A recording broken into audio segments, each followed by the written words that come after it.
Call to order the Marshall City Council regular meeting for August 3rd, 2026. Madam Clerk, would you please call the roll? Mayor Wolfersberger. Here. Member Cheney Huggett.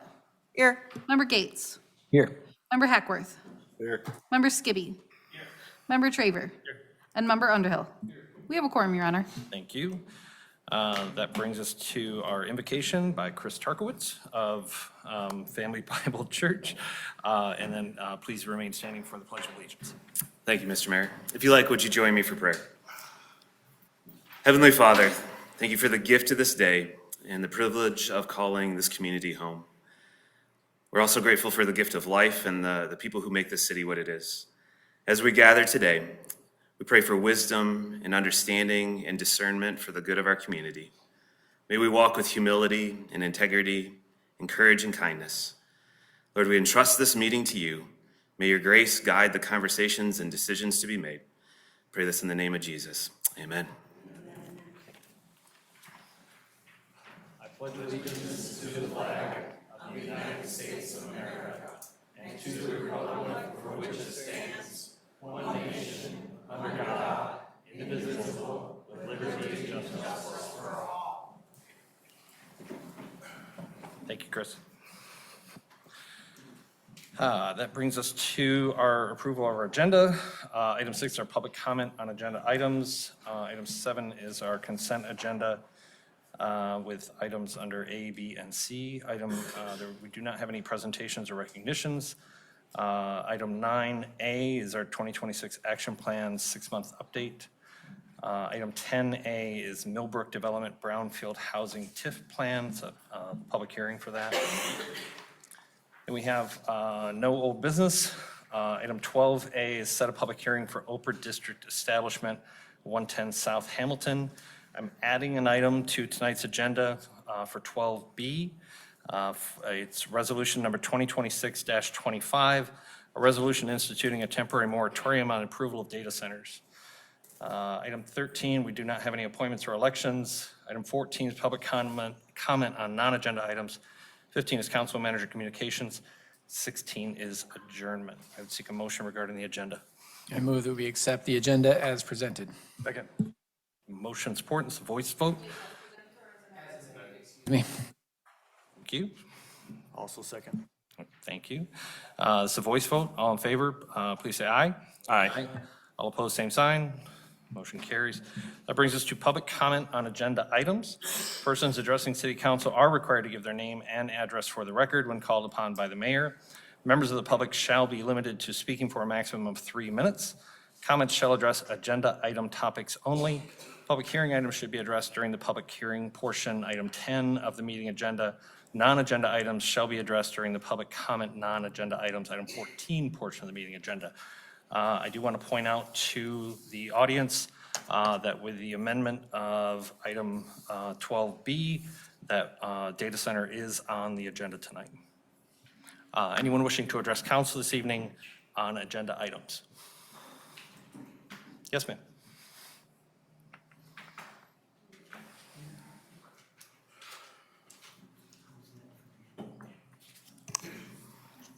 Good evening. My name is Dury Parker, and I live at 120 Circle Drive.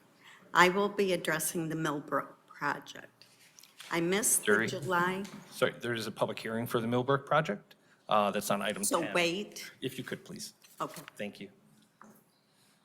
Anyone else wishing to address council on agenda item topics? Barry?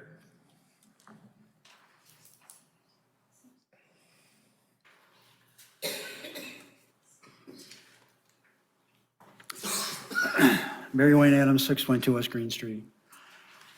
Yes, I managed to make it tonight.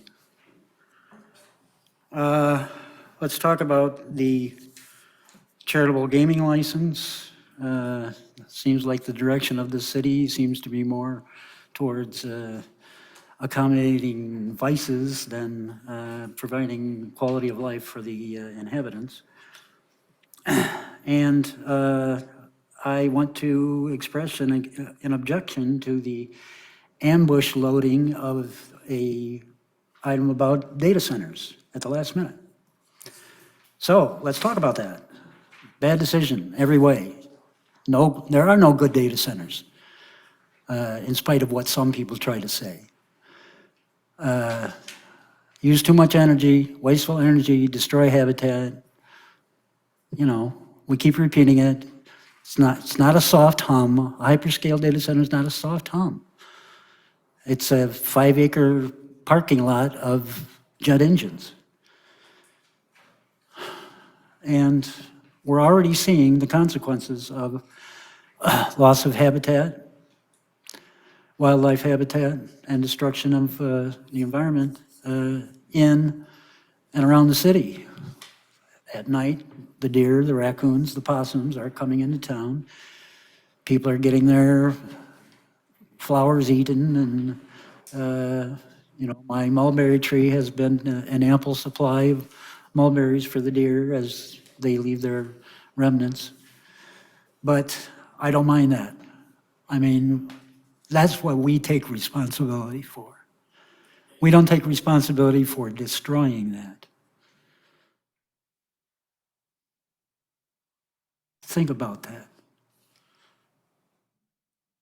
The decisions you make, especially with large-scale material alterations of the environment, have long-lasting consequences. And it's kind of megalomaniacal grandiosity to believe that a local legislative body should be making plans for people 20 years down the line, 30 years down the line, 5 years down the line.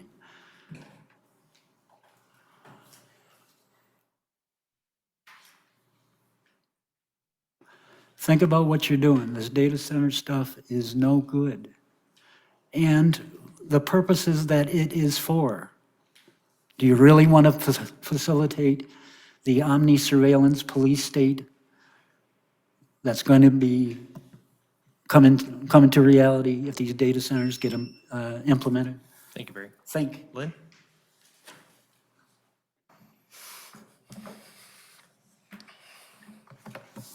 Lynn Slight, City of Marshall. I too want to talk about the data center. When was this put on the agenda? 10 minutes ago? Pardon me? 10 minutes ago? 10 minutes ago. So it's not even on here and it wasn't even on the internet.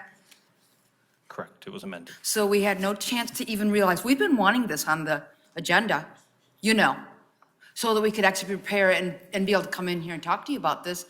And I don't like coming up here not being prepared, but I do know some things I want to say. And I don't need any preparation to say that.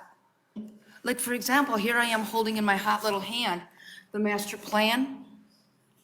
The master plan, you're all familiar with it? Remember how you made this and you used like what people actually wanted, what they cared about? The number one goal, the number one thing, 92.1% called it most important, protect and invest in the river, parks, and open space. Sustainability. This is what the people want. Sustainability is what the people want. How can we not understand this? I know that some of you might think that the data centers are a really bad idea, but I know that some of you are under pressure. I'm not exactly sure where the pressure is coming from, but I get a feeling that there's some bullying going on. It may be within the city, it may be at the state level. I'm not sure where that's coming from, but for some crazy reason, you can put in this document that 92.1% of the citizens want sustainability and to protect our natural resources, and yet you don't.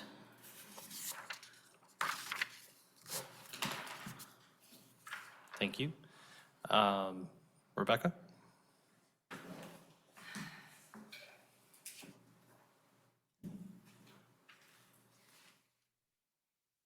Rebecca Sebring, from formerly historical marshal to industrial marshal.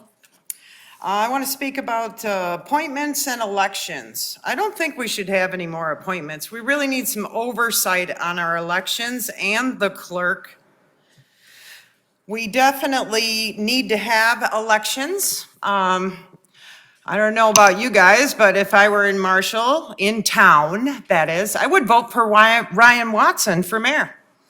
Also, I think that a write-in is now called for, since a simple date thing kept her from being in the runnings for Ward 5. We want to vote for Donna, and I'm going to slaughter your last name. Ricciardi. And you're going to write that in and make sure and circle the little circle. You want to get that all filled in. Otherwise, it doesn't count, just like the last time we had somebody in the write-in. You wrote their names and you got to fill in this circle. But as for our appointments under this board, I don't think it's a good idea. So we really need some good people who have a good, honest soul and care about their community step up. We still have wards 1, 3, and 5. 5's where your write-ins in for Donna.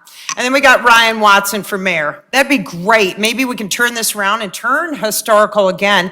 And the ones on the boards that are being bullied won't be bullied anymore. Wouldn't that be nice? That'd be great. Let's get rid of the corruption in Marshall. Let's do this together. We're a community. We have to live here. No more of this turning us into an industrial wasteland, please. Thank you. Regis? Sorry, Donna's. Sorry about that.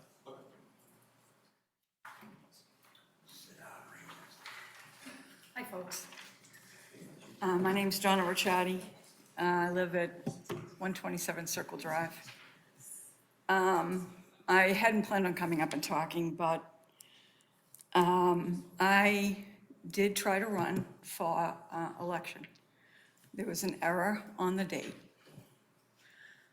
Human error. After all that work, not able to run, I have to do as a write-in. I don't have a problem with that. I have only been here since November, but I love this town. And I think everybody's trying to do their job. I think these people are trying to protect what they want to protect. I guess what I don't understand is I've come from, and maybe it's the difference between a city and a town, that when you go to the town meeting, we would talk back and forth with each other. There doesn't seem to be that here. And I don't know if that's just the way it's always been. Like, so if we have questions, like about the data center, shouldn't we be able to come here and ask those questions? Shouldn't we be able to get answers back as to what's going on? I'm not doing this for any other reason but the fact that I'm here, I'm retired, and this is my home. And this town is incredible. And I think it can stay incredible, and I'm not against progress. I'm for progress, as long as it's good for Marshall. Thank you. Thank you. Anyone else wishing to address council this evening on agenda items? Go ahead, Regis.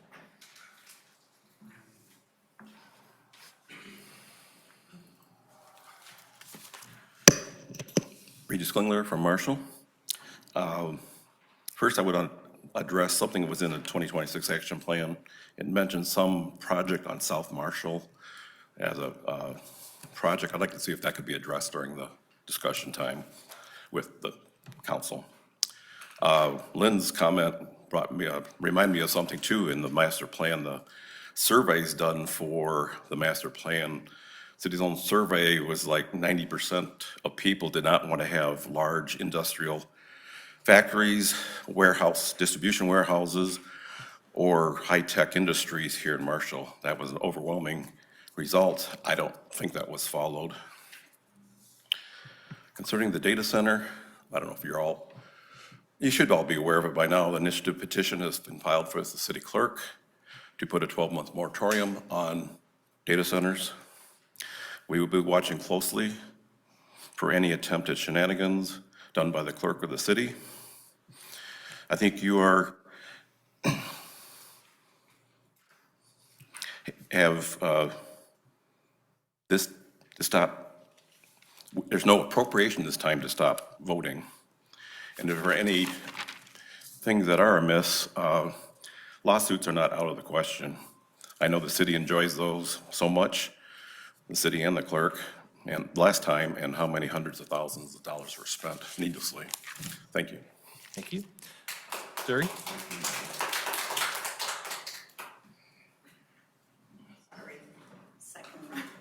No problem. So Dury Parker, 120 Circle Drive. So again, the data center, not knowing, but I wanted to present what's on page 7 and 8 of the city charter. So section 2.18 says public peace, health, and safety. The city council shall provide for the public peace, health, and for the safety of persons and property within the city.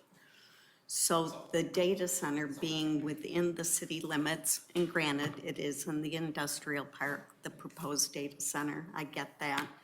But there are definite health concerns associated with it. I know it, and I think you guys know it too. So I just wanted to remind you of what's in this city charter.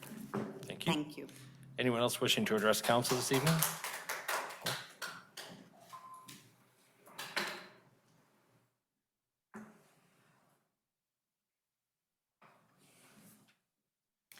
Good evening. Thank you for having me. My name is Laura Valentine, 509 North Drive East. I'm here tonight to speak about health and safety, our community's health and safety. About this data center, specifically, I want to address an invisible, ignored hazard called low-frequency noise, or LFN. When we think about noise pollution, we think about loud, disruptive sounds, but noise frequency, low-frequency noise, the deep hums from the industrial equipment, HVAC systems, heavy traffic operates differently. You don't just hear it. Your body absorbs it. My professor up at CMU would say, you are a walking puddle of proteins, water, trace minerals. So be careful what you listen to, because water carries frequency. You can put an intention into water and it will freeze in, play bird songs to it, and it will freeze into a feather design, or that's digressing. But water carries intention and frequency. So when you put that through your body, and your eyes are the only thing that goes straight to your brain, and they're all 70% water. So science shows that these frequency vibrations directly disrupt the human neurological system. First, it triggers a chronic stress response. The brain perceives these low vibrations as a structural threat.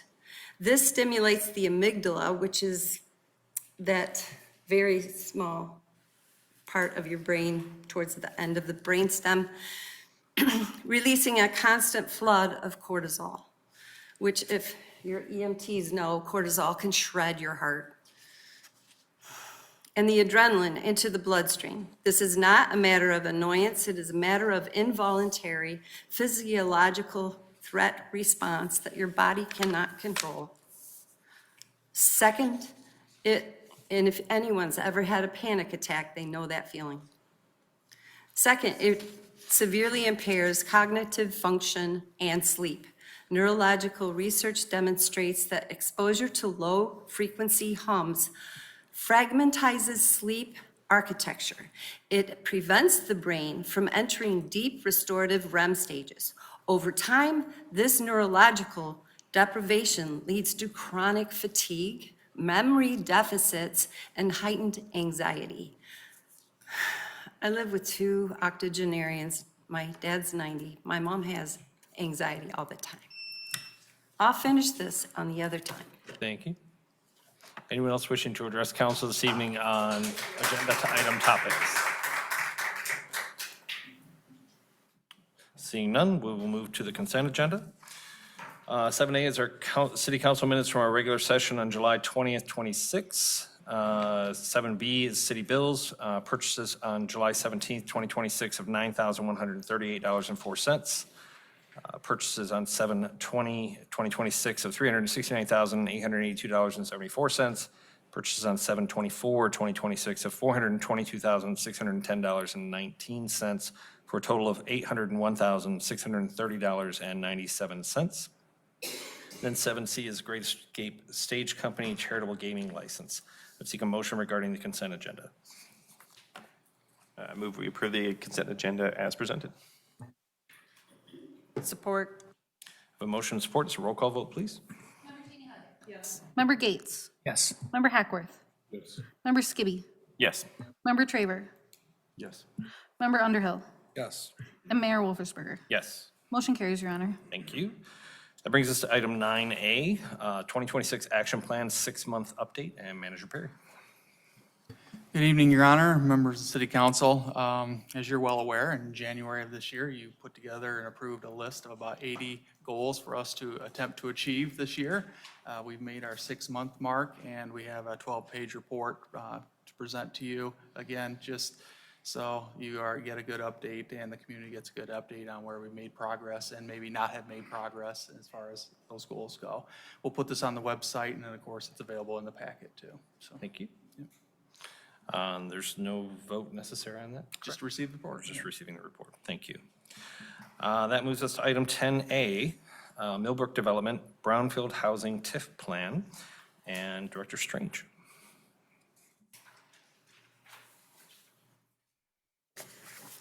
Good evening. Tonight we have, excuse me. Sorry. So Millbrook of Marshall has a proposed TIF plan before us.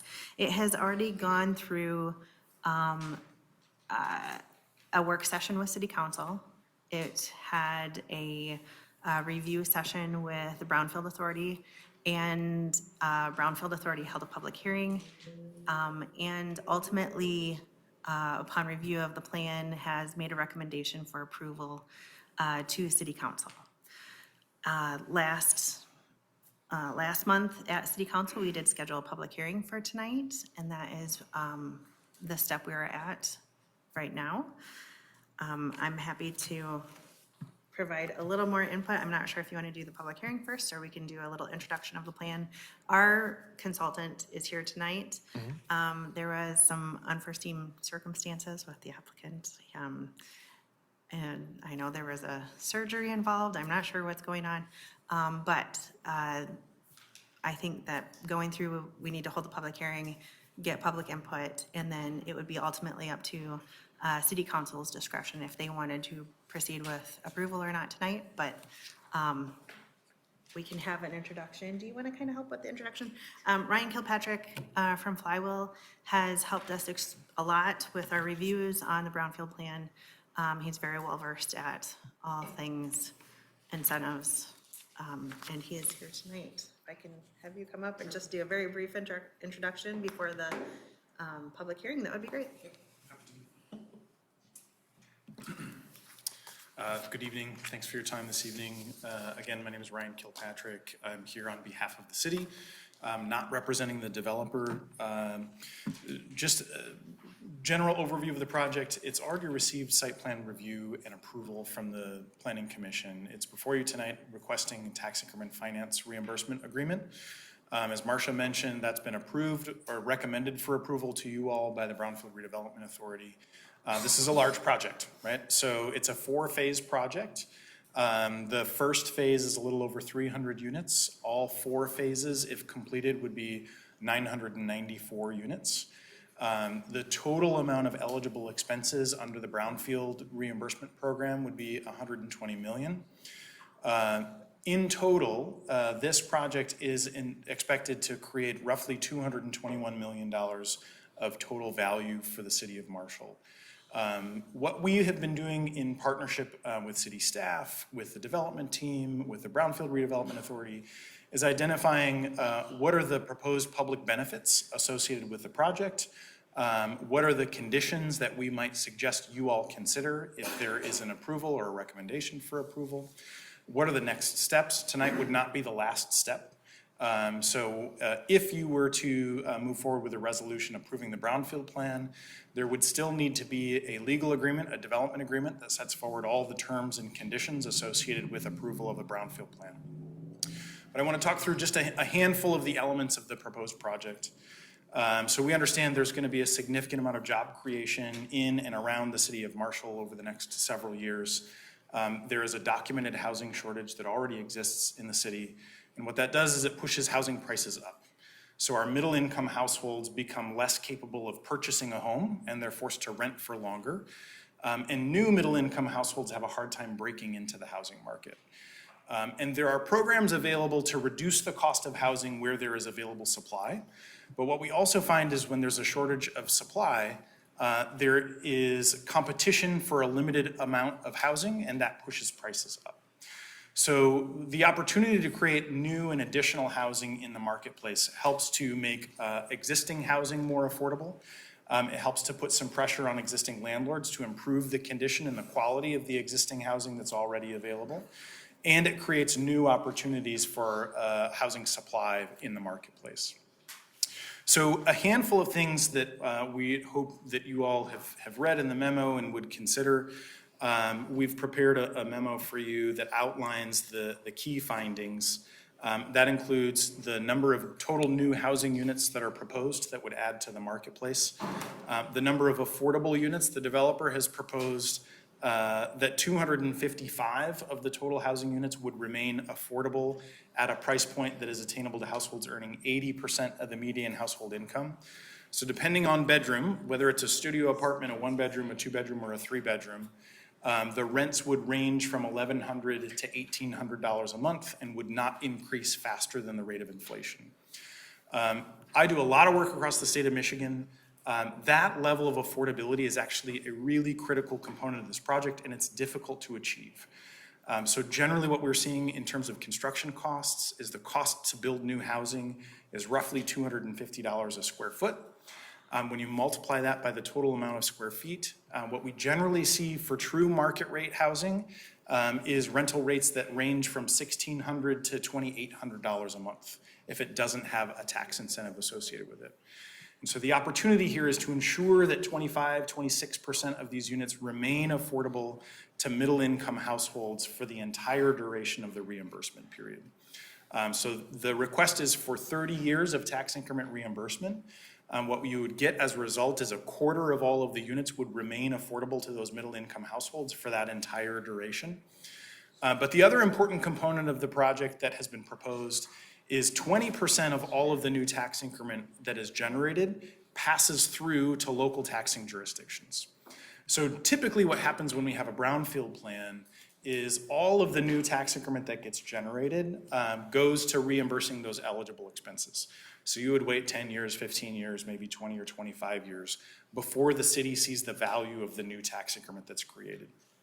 Under the proposed plan, 20% of all new tax increment generated passes through to local taxing jurisdictions. So that includes the city, it includes the library, it includes all of your special millages at the city and the county level. They all get funded. So currently, the proposed property is generating roughly $29,000 per year of tax increment. Under the proposed plan, local taxing jurisdictions would really receive roughly $19.1 million over the period of reimbursement. So that includes opportunity to fund all of the priorities that the city has for other obligations. The other important components of public benefit include access to the river frontage. So this property has a little, roughly a mile of river frontage that would become publicly accessible. I believe there's a plan to create a public boardwalk.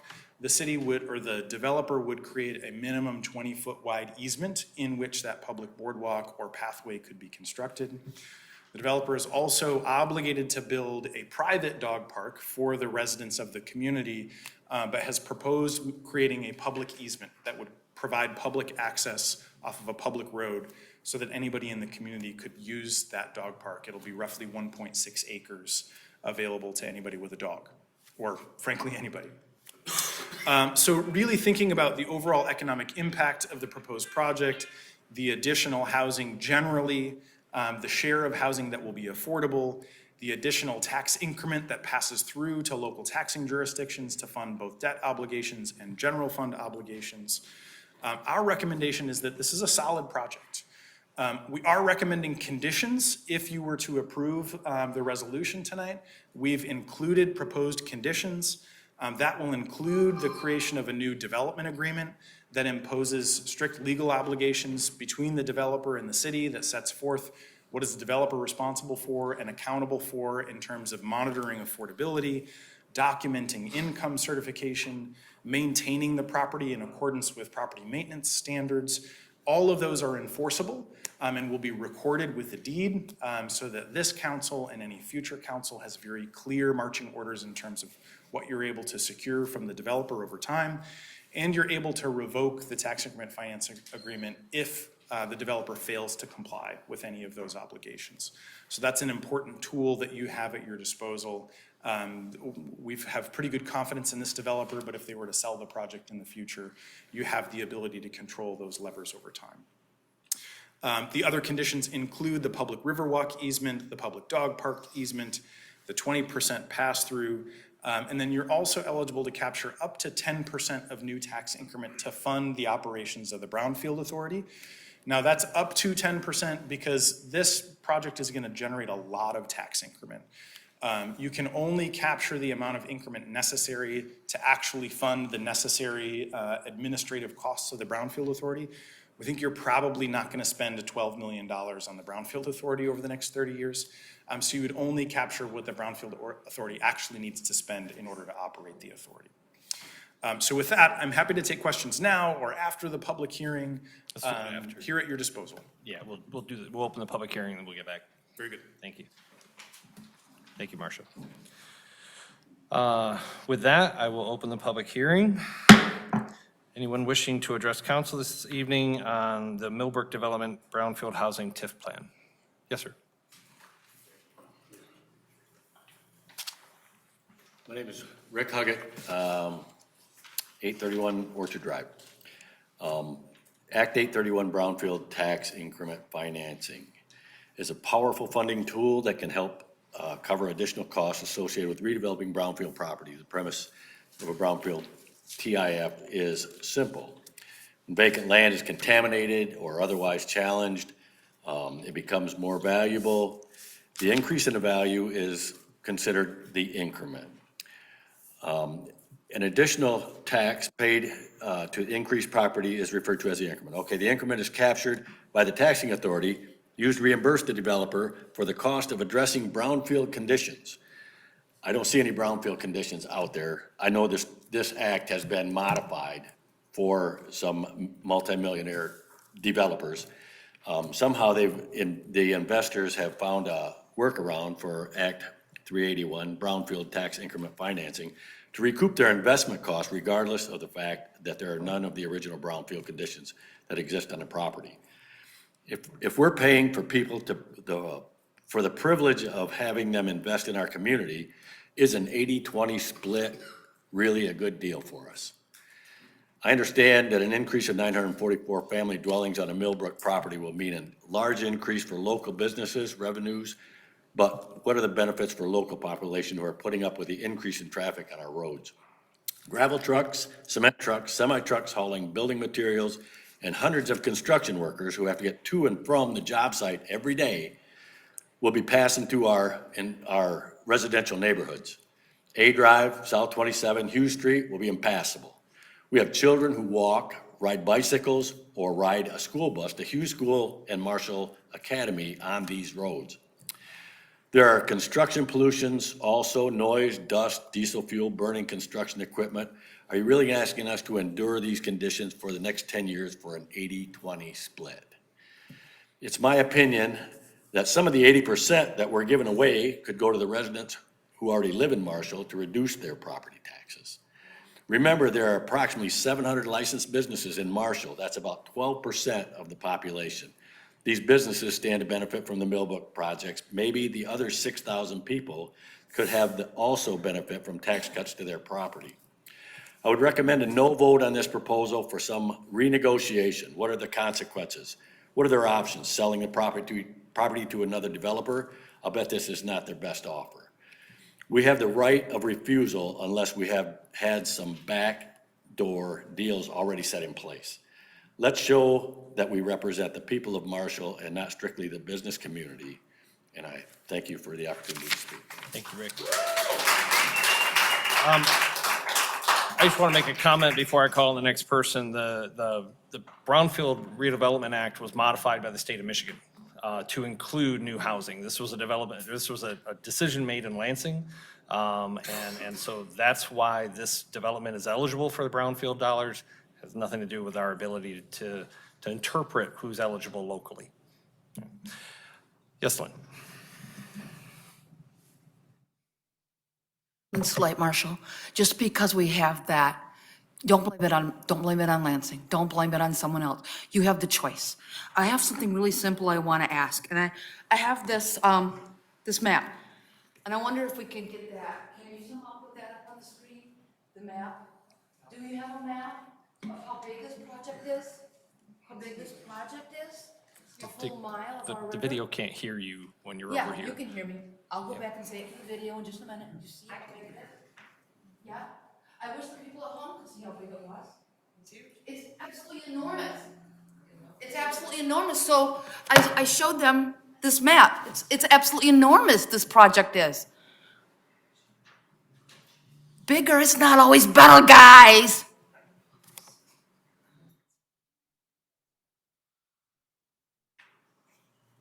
Think it through. What is best for the people of Marshall? What is best for the people that you serve here in Marshall? He thinks the prices are great. He's a really good salesman, guys. Did you hear Rick? Rick has got some really good points. I'd like you to actually listen to that again and again and again. Replay the video and listen to what he says. I mean, you can't even put it on the screen how big this is. I know that you guys have been toying around with this for a while, and I know you know how big it is, but I don't think the public does. I showed it to the lady next to me there, and the only thing she said was, wow.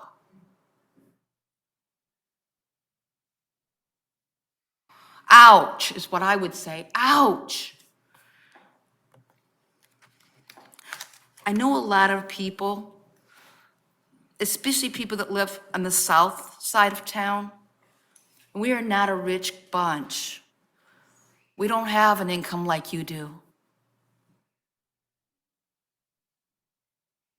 I know some of you don't have high incomes either. Some of you do. This doesn't fit our town, guys. Do not blame this on Lansing. Take responsibility for the decisions we make here in Marshall. Marshall is our responsibility. The state of Michigan, the state government, they don't care about us. Thank you. Anyone else wishing to address council? Yes, sir. All right, I'm Tim Ruddock, 560 North Madison Street here in Marshall. My question is, why is it with all the new houses being built, new apartments being built, none of it is ADA compliant, which is the American Disability Act? What about our veterans that want to rent places that can't get around except with a wheelchair or whatever, or even friends of mine with wheelchairs? There's no place for them that they can rent that's ADA. I want to know why they're not being shown. You know, nobody's building anything that's ADA compliant, and that's all I have to say. Thank you, sir. Anyone else? Mr. Beck? David Begg, 504 West Green Street. I spoke at the LDF hearing, and I was trying to speak with layman terms. I think I said some things that might have been confusing to people that don't know a lot about this project. Thank you for the great job you did. The Brownfield tax incentive is not referred to as tax abatement, and it's not a subsidy for rent. It is a specific program that in this situation will allow developers of Millbrook project to receive a partial refund on taxes they pay, provided they fulfill their obligations to build the infrastructure required for the Millbrook project. It is their tax money they get back, but only if they fulfill their obligations. And people will challenge that, that's fine. The approximate cost of the Millbrook project, as I understand it, is about $22 million. Over a 30 to 32-year program, the expectation is the amount of tax return that they will receive is $106 million. The $106 million is not a subsidy for rent. However, it does improve the bottom line of the investors, and it has the potential to reduce some of the sting of lower rent that would be paid in Marshall as compared to someplace like Grand Rapids. The Millbrook project is targeting people with a 90 to 20% median income, with some units set aside for 80%. In 2024, the median income for this area was approximately $77,000. 90% would be about 68%, would be about $68,000. Dave Ramsey, other financial educators recommend that no more than 25% of a person's income go towards housing. So using the old figure, a family, $68,000, the limit for them to pay rent, according to financial advisors would be $1,150. And we did hear what the projection is. So I'm just saying, for somebody making 90% of the median income, we're getting kind of close. But that could be a one-bedroom apartment that would be affordable, would be challenging for a family of four. The dog park, the river walk, they're great ideas. I'd like to see them actually spelled out in detail. With 944 units, 0.5% would be 4 units. Can we have 4 units set aside for low income? Also, I'm concerned about tornado shelters. 945 units in Marshall Tornado Alley, where the buildings do not have basements, scares me. Thank you for your patience. I'm not saying this is a bad idea. I'm also not endorsing it because I personally don't have enough information. I pray, as our invocator did, that you guys get the knowledge that you need, the time to review it. Thank you. Sir. Regis?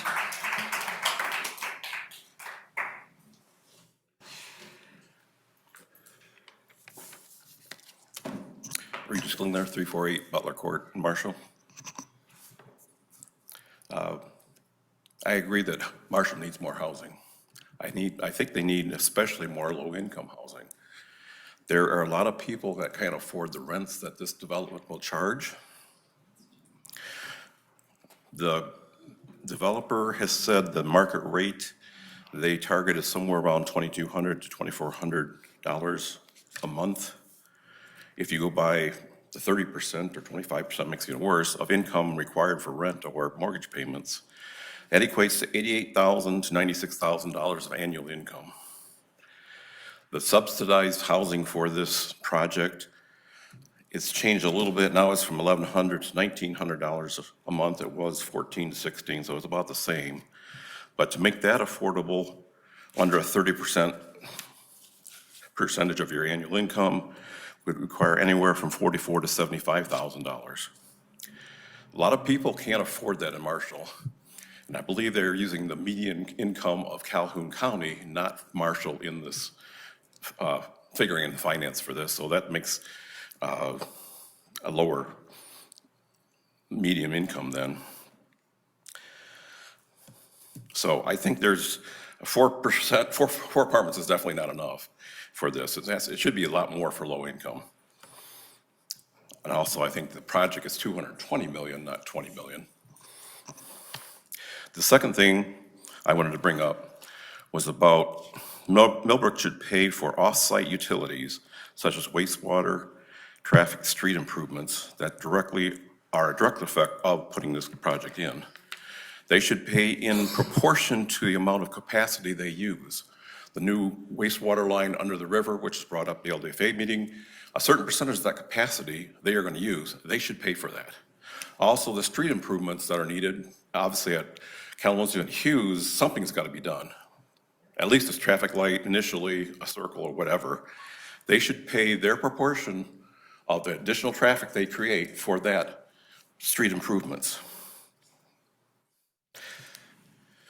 The Riverwalk is not a done deal yet.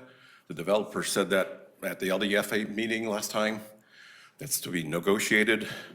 That kind of thing, get it in writing, get them to say, yes, we definitely will do that and make it available for the public. As far as the dog park too. Thank you. Thank you. Jerry?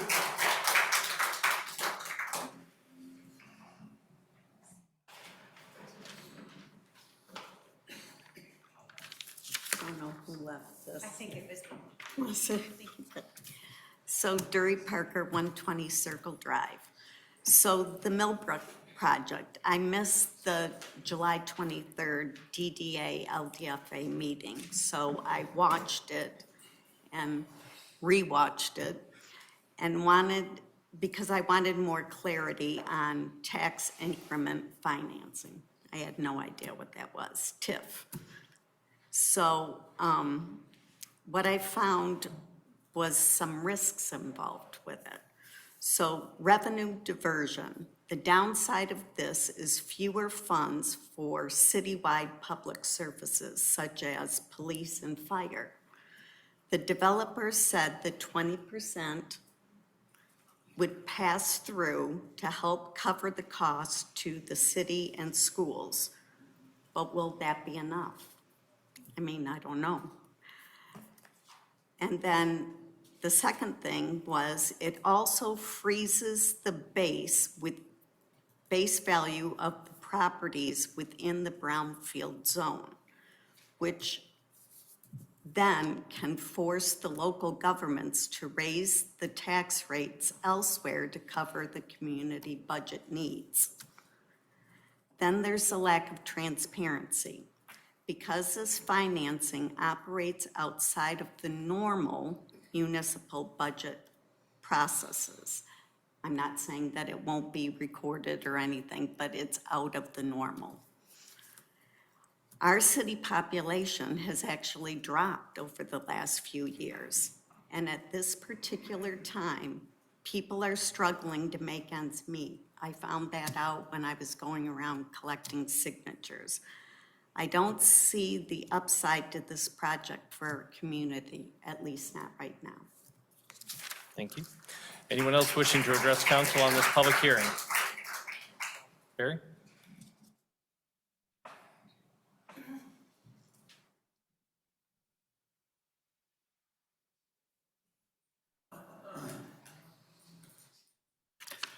Barry Wayne Adams again. Listen to all these previous speakers, they're all saying good things. And like Dury pointed out at the last meeting where the Millbrook issue was being discussed, the city manager let slip out a very significant fact that the city has lost between 8.5% and 9% of its population recently. And somehow that fact was being used to justify building something like that. And like Brian said, with a build it and they will come strategy. But this is more a, are you smelling the coffee? People are leaving town for a reason. And the affordability factor that Dury just mentioned, and people don't want to live in Marshall anymore. They don't like what's happened with the mega mistake. The prospect of this data center hanging over their head are making people leave, you know. Oh, you know, 600 some people in a year in a small town leaving is a significant factor. And this goes to the modality of governance or the character of decision-making in the public interest.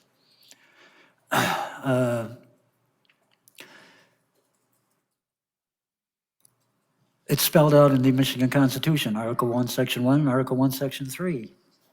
All the political power is inherent in the people. I've told you this how many times. Article 1, Section 3, it's the people's job to instruct their public servants. That word instruction is very significant. It means you listen to what we say and try to implement what we're trying to accomplish. The dysfunctional mantra of economic development is not only passé, but is both environmentally and economically pathological. And when it comes to your functions, you know, it's not about you acting in a modality of leadership. It's about the modality of representation. You listening to what we have to say, and then try to make it happen within the purview of the Constitution. But right now, you're looking through a very myopic lens. Where's that tax money going to come from? Thank you, Mr. Adams. Rebecca?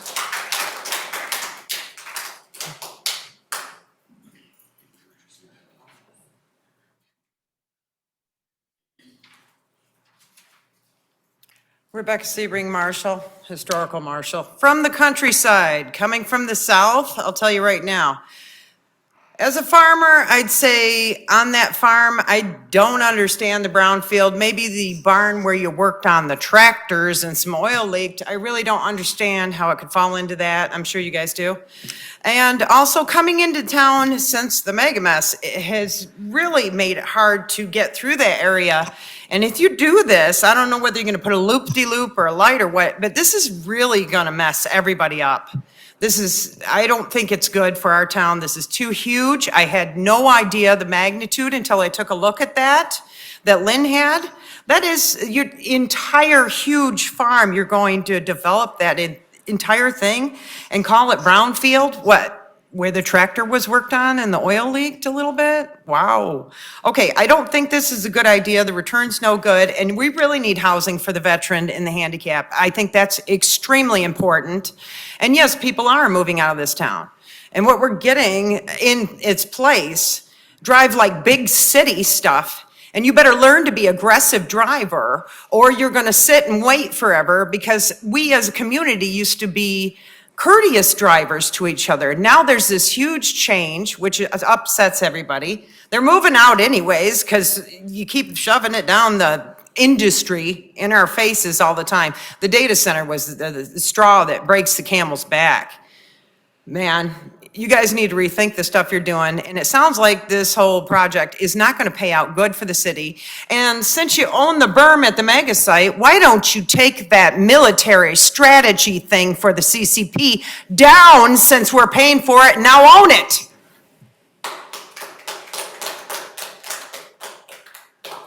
Anyone else wishing to address council on this public comment or in this public hearing? Yes, ma'am.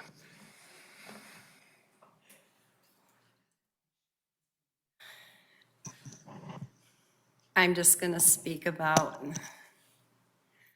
that land was farmland, was the Kelly's farm, wasn't it? Okay. So it was in township. Now it's part of the city.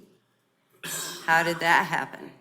That's my biggest question. The other part is, if you expect that many people to move into Marshall, Should please At keep that- comments in the audience low, please? Thank at you. that income level, I'm sorry, as a substitute teacher and as a full-time teacher, even at making $45,000 a year as an art teacher here in Marshall, I could not afford any of the apartments here in Marshall.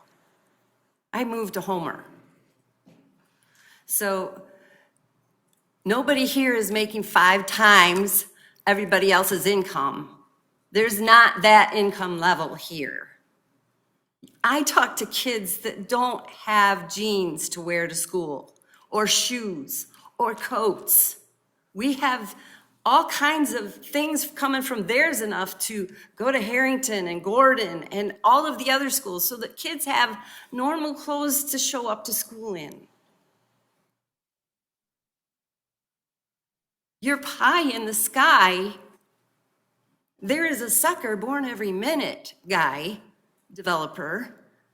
I'm sorry, it's hard to be told that you're being sold a big scam, but it is. It's really hard. But we, the people of your city that you serve, we don't serve you, you serve us, are telling you over and over, this isn't working. Those students from award-winning Hughes Elementary will have to cross that street somehow with that traffic circle. How are you figuring that out? We're putting the data center noise, that low frequency noise, and the construction all within less than a mile of those award-winning students. Where's the feather in your cap for that?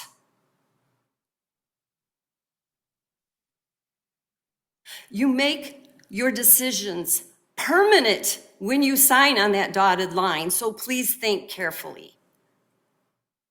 Because when I took surveys all through Marshall, or when I was taking signatures on the petition, I had people, no, I can't afford this. We're moving. They haven't put their sign up yet, but 3 people on the street on North Marshall coming here have their houses up for sale. I haven't counted the ones on North Drive East, but I'm counting a lot of realtor signs. Thank you, ma'am. Smell the coffee. Thank you. Any other comments in this public hearing? Seeing none, I will close the public hearing. I did want, before we continue, I did want to clarify a statistic that was quoted from City Manager Perry. The number he gave for the 8 to 9% reduction in population in Marshall was between 2020 and 2000 and 2020. That was where that population drop occurred. So long before anybody was talking about megasite and whatnot. So with that, I will ask City Council if they have any questions, comments, or discussion.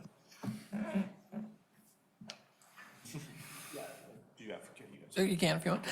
So yeah, I just had a couple of thoughts on it. Number one, whenever we're considering these tax increment arrangements, the first thing I always want to point out is that we're talking about in a percentage of the increase, right? So if it's not as if we're giving away tax revenue we have, if the development were not to happen, 100% of 0 is 0, right? Because the development didn't happen, there was no increase in value. That amount is 0, right? So we're talking about 20% of millions of dollars in this case because the development would happen. With regard to affordability, in my past lives, I've managed apartments, it doesn't make sense with the current cost of building that the newest development is going to be the cheapest, right? It's not going to be the newest and best place is not likely to be the least expensive.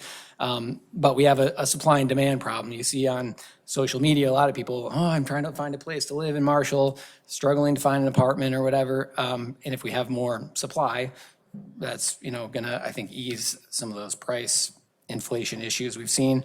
I do think that the dog walk and the dog park and river walk space is a big advantage. We've been trying to somehow create a dog park in this town for a long time, so I think there is value to that.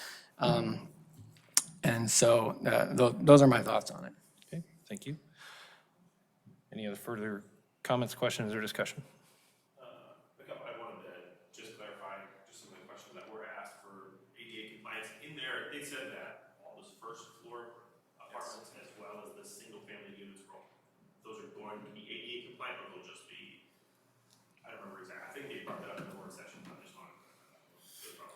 Yeah, I believe all of the first floor units will be 0 step and compatible with ADA compliance. They may not all have grab bars on the day that they're built, but if a resident needs those grab bars when they move in, they'll install them.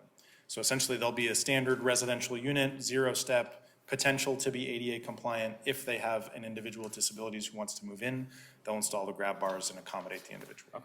And then there was several comments of getting things in writing. That is what the conditions, if we were to pass this, the conditions are that we're passing this only if they agreed to these things in the development agreement? Yes. Okay, okay, so those are right, just clarifying. Then I had two, really, I look at it kind of two big ways. One, just the financial aspect of it, and then two, the philosophical aspect of it. Like I don't love the financial aspect of it, but I get how much they're putting into infrastructure, sewers, pipes, sidewalks that we aren't then putting in. But then looking at just seeing the amount of renters in the city, and in your work, have you experienced going a very drastic increase of renters versus homeowners? What does that do, I guess, to other developments? Like, 'cause I think we need more housing, but I would love to see more home ownership. I think that's a huge path to American dream, and that, how does this play? Because right now, I don't want to see another 1,000 rental units when we have very few owned units coming in.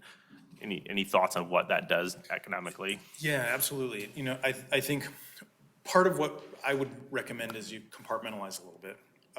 As much as I would hope any one project could solve all of the problems all by itself, they rarely do. And so thinking about homeownership as a goal of the city probably means thinking about how do we achieve that goal and where, right? And so if you've got publicly owned property, if you've got other partners in the community where you could encourage or promote homeownership, that's a great opportunity. I see Marcia standing up, so maybe there's already a plan. But likely, when a private property owner comes forward, they have the ability to propose all kinds of things, right? And you have the ability, the planning commission has the ability to approve or deny based on what's in the zoning ordinance. So with this particular project, they've proposed rental units. What we've seen across the state generally is the impact of rental units versus homeownership units is a management issue.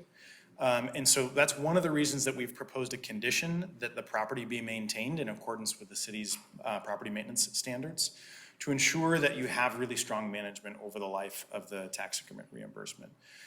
There are a lot of rental communities that are really well maintained, that have better amenities, that have a nicer roof, that have cleaner floors, all of the things than many of the homeowners in the same community.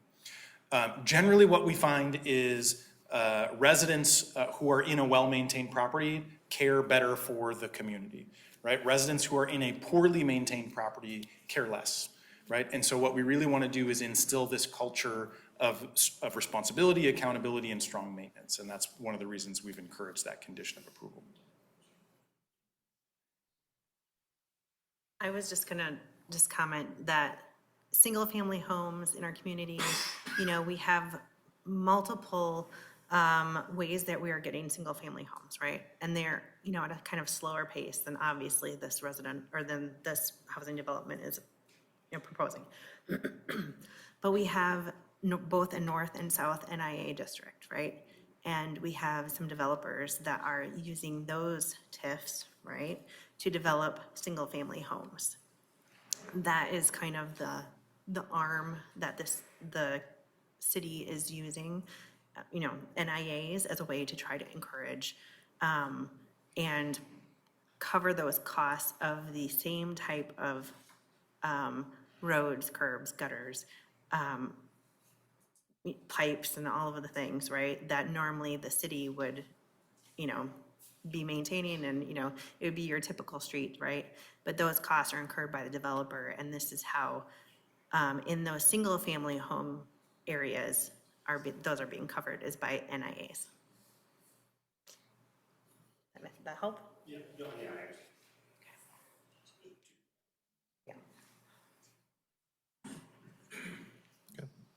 A few things I want to bring up.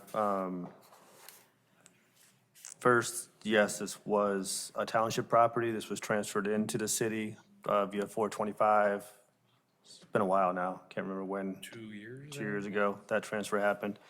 So some of that pass-through tax capture would go to the township.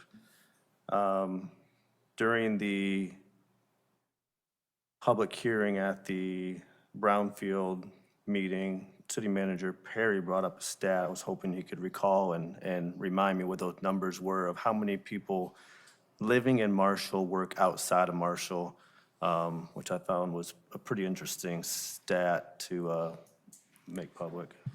So this is from our existing master plan. 6,056 people are employed in Marshall and they live outside. So those folks are coming into our community and impacting our current services, calls for service, whether that's police, fire, infrastructure, all that. So they're coming into our community, using the services, and then they're leaving. But 1,997 folks live in Marshall and they're employed outside. So they're sleeping here, they're buying sandwiches, but they're working somewhere else. And then 673 are employed and live in Marshall. Again, these are from our master plans. My takeaway from that is 6,000 some people are coming here to work and then leaving and spending their money in other communities. If we had more opportunities for them to live here, the likelihood they would spend more money here with food and other amenities. Wanted to get a couple things clarified on the some of the conditions. The dog park easement, I don't believe the city would have any financial responsibility to that. It would just be an easement to access it. I'm seeing nodding head, yes, that's correct. However, I want to clarify the river walk is simply an easement, but the developer is not planning to build a river walk. We would, as a city or some other fundraising project, would have to raise the money to build that walk. So it would not be part of this developer's responsibility. They're just giving us an easement to build a river walk in the future should we have the funding. So I'm seeing consensus on that, so that's a yes. Traffic is a big concern of mine as well, as it has been for a long time, even before this project.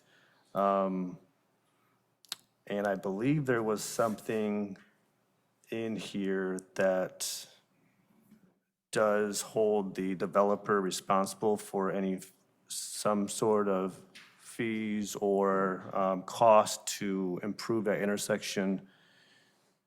Where does that direction come from? Is that going to be like an MDOT thing saying you need to improve this because of? Yes, so I think I learned a little bit at the last meeting with the Brownfield Redevelopment Authority. Because it's a state trunk line, MDOT has the ability to decide whether a traffic signal gets installed.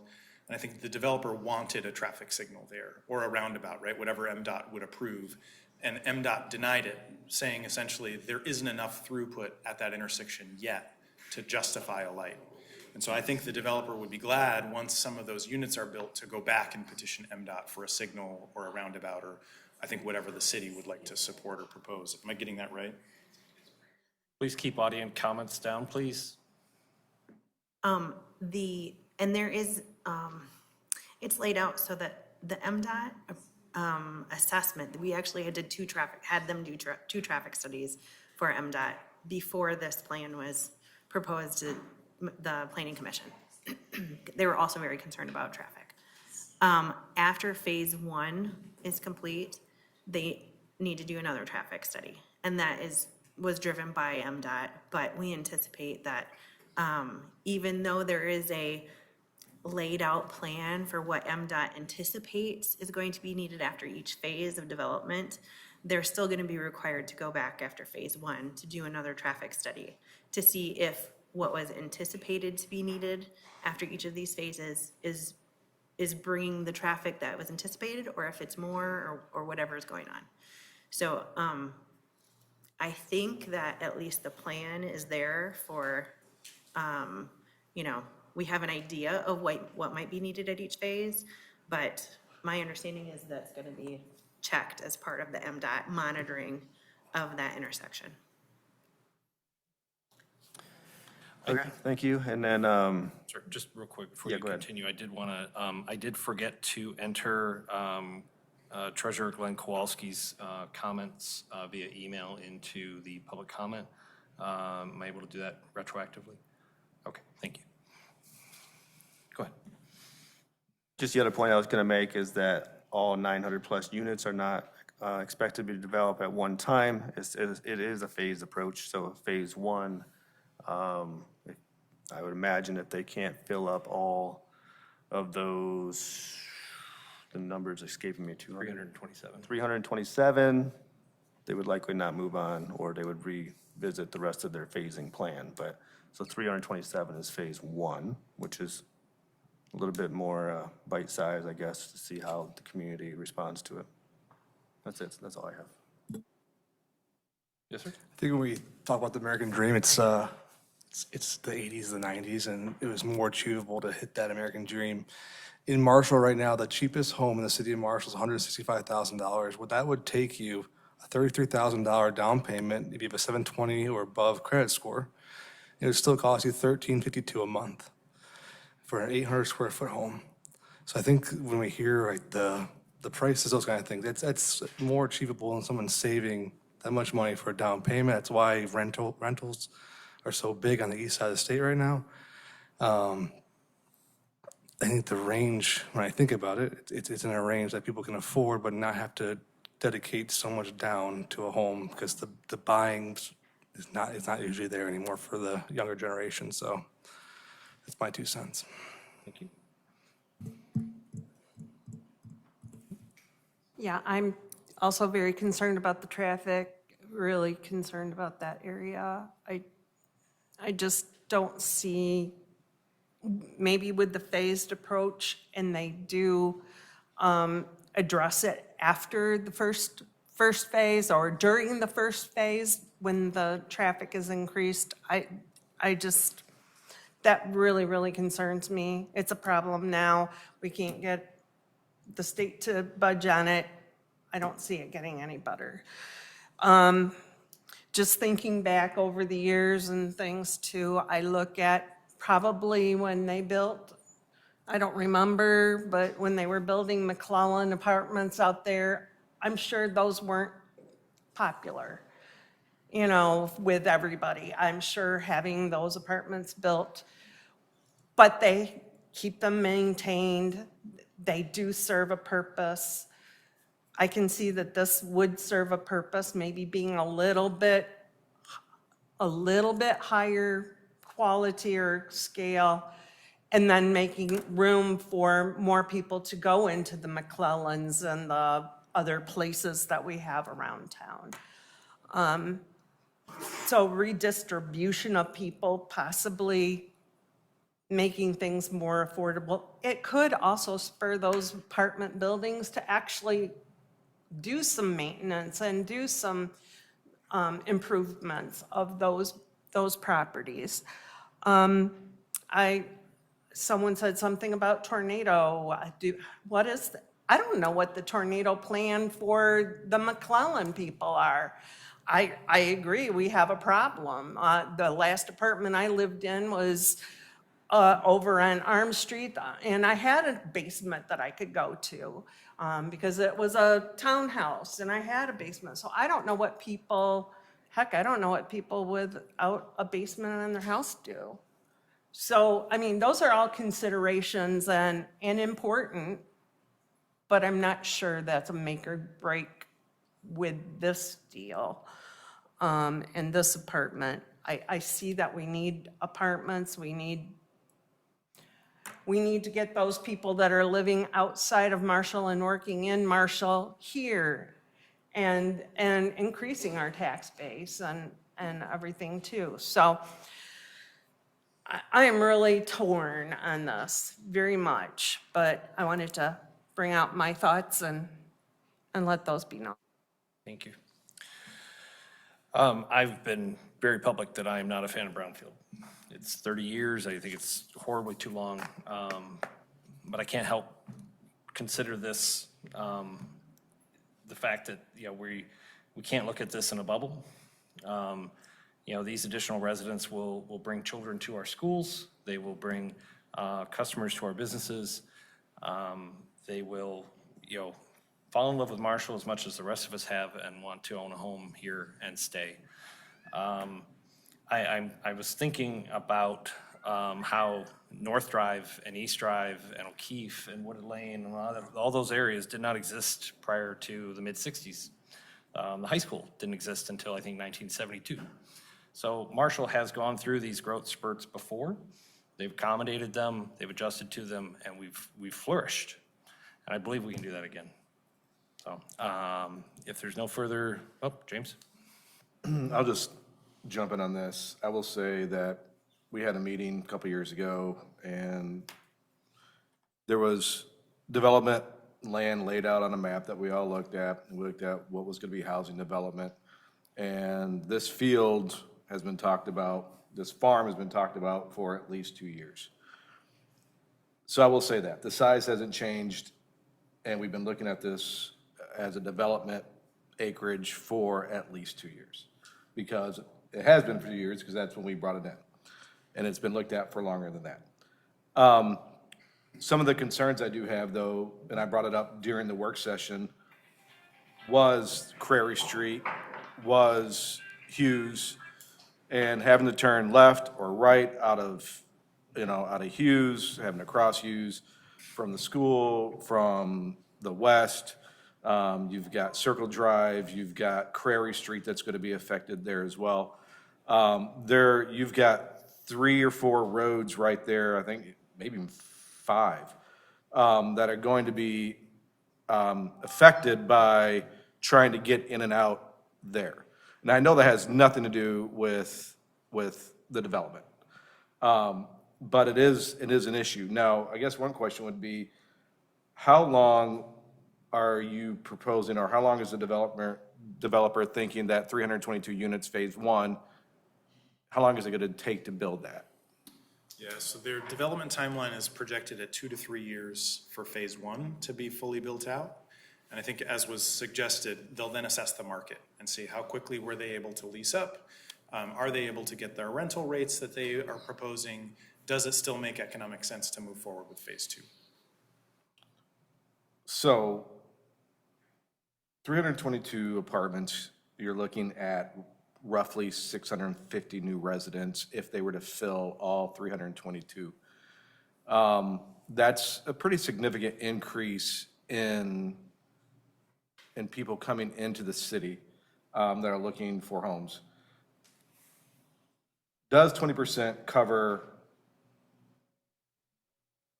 fire? Does it cover police? Does it cover roads? Does it cover water maintenance? Does it cover those things? That's one of the questions I have. If we're really considering just phase 1, bringing in 650 new residents on an average, phase 2 bringing in more. So over 30 years, you're talking about a significant increase in the overall population of Marshall, which is great. We need that. But I'm concerned that I'm with Teresa. I'm very torn on this because I do see the taxable good. As a city, we need more tax revenue coming in. I know people keep talking about historic Marshall. Historic Marshall is not going to be historic Marshall if we don't have major development coming in with tax dollars to keep historical Marshall. Let's just face it. I love the downtown. I love the historical homes. I live in a home built in 1896. But the city that we saw blow up Saturday because 2 British guys were walking around downtown, that city this city is only going to live up to that if we have the tax dollars to actually build it and keep it to where it is a dream place to come to. My neighbor moved here from Arizona. She literally typed in Hallmark places in Michigan. Marshall came up. She came here, stayed in Airbnb, and 3 days later put a down payment on a house and then told her husband about it. Because that is what she loved the downtown. But once again, it's the tax money that keeps our streets up to level. It's the tax money that keeps our sidewalks. It's the tax money that keeps Marshall looking like beautiful Marshall. So if we don't develop this land, then I'm not sure what people want to develop it with. People said we wanted more housing. I get that. I would personally like to see more housing like the American dream. But as Ryan said, that is becoming very hard to live up to, is the 60s, 70s, and 80s, 90s idea of the American dream. I do have some major concerns with this, some of those you can't fix with MDOT. I am concerned about 322 apartments starting off. I don't know where approximately 650 people are going to come from. I don't know the 6,000 people that are coming in for jobs. I don't know how many of those jobs actually provide the salary that people would need to live in those apartments. I do agree, though, when you build something nice, people tend to treat it better. And so that's just where I am right now. I am like Teresa. I see the pros, I see the cons, and I am torn on about this because, once again, I don't think Lansing got this right as far as making this a brownfield redevelopment authority. Mr. Mayor, may I make a couple of course. comments? In no way am I here to advocate for the development. I just want to kind of put a little bit of data out. I think as the job growth that has been projected in both the city of Marshall and the surrounding area occurs, you'll have the traffic one way or another, right? And so likely what will happen is if housing doesn't get built in Marshall, the traffic will come from outside of Marshall. That traffic will use all of your roads and local infrastructure, but won't pay the taxes necessary to fund it. So I think it's important to keep that in mind as a counter. One of the other things that I think is important here, we do a lot of just housing workshops with communities all over the state to understand current demographic and population trends. I've heard a couple of comments tonight about population decline. I want to address that directly. It's a little bit in the memo, but we might not have articulated it very well. Across the state, what we're seeing is an aging of our population, right? We've got a lot more baby boomers than we do younger adults. And one of the things that we see, especially in historic communities like Marshall, is folks are healthier longer and staying in single-family homes longer, but their kids are growing up and moving out. And that's where your population decline generally is coming from. It's not, I am absolutely certain that the audience is correct, that people are leaving Marshall, but as they leave, somebody else is moving into that home. They're just moving in with a smaller household. So instead of a family with 4 kids, which is what would have happened in the 80s or 90s, it's more often than not a couple or a single adult moving into a single family home. And so as we see this change in population, it's not because there isn't demand, it's because we have significantly fewer people living in homes on average. So from the 1970s to the 1990s, we saw an average of 4.5 people per household. Right now it's down to 2.6 people on average per household. And so that's where you start to see these population declines. And so there is pretty significant demand for housing, as was noted in the Tracy Cross study that was conducted a couple of years ago. And that demand will continue to show up in the community whether housing gets built or not. And when housing isn't built, what happens is the price of the existing homes goes up. Whether they're for sale or for rent, the values go up, the prices go up. They start to push out lower and moderate income households more quickly. So there's actually I don't remember if it made it into the master plan, but when the consultant was doing their job on the last master plan, there was a sheet they had on a presentation that showed that between 2010 and 2020, the population of Marshall under 5 years old had fallen by 40%. That was startling to me. It's one of the main reasons I support economic development. If we can't have families leaving Marshall because they don't have opportunities. And, let's hope that we're in the process of reversing that trend, because those kids are not in our schools right now. And they're not, going to grow up and visit our restaurants and participate in our clubs and volunteer for our charities. So, reversing that trend, I think, is vital. Well, I just have a quick anecdote pertaining to that. About 5 years ago, my brother and his young wife came to Michigan, and they were trying to get a place in Marshall to rent to kind of get a foothold. They had a dog. The nearest place they could find a place they could afford that they could have their dog was Springfield. So they ended up living way over in Springfield. So, I think that kind of speaks to your point. Right. Any further questions, comments, or discussion? The dog park. Do we know what phase that dog park was being proposed? phase one. I think it's one, right? One. Yeah. I'm pretty certain it's phase one. The pool, the clubhouse, the dog park are all phase one. All phase one, okay, thank you. It's kind of the westernmost edge of phase one.